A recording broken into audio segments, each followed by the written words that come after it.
Hello, binangon ng pulis. August 17, 2023, nakatanggap ng tawag mula sa isang public hospital staff ang Binangonan Municipal Police Station tungkol nga po dito sa nawawalang 2 days old na bata. Sa pagkakaalam nyo, ma'am, anong oras po nangyari po yun?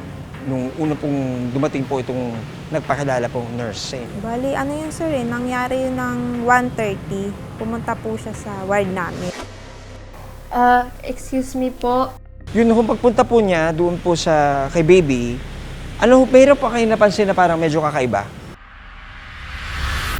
So, ang lola naman, walang pagdududa na talagang siya ay isang hospital staff, ay sumunod kung ano yung kanyang sinabi. Ako na muna yung hahawak sa baby. So, balikan mo yung nanay, pa-fill upan mo itong form na ito at sumunod ka na lang sa akin sa newborn screening room. At nang mapapirmahan na ang form at bumalik doon sa newborn screening room, Nurse, nandiyan na ba yung apo ko? Mamayang alas 3 po ang screening. Nasaan yung apo ko? only to find out na wala namang babing dinadala doon. Nakikilala mo ba kung sino ang nasa litrato? Teka. Parang kilala ko to. Mabawi na kaya nila si Baby J?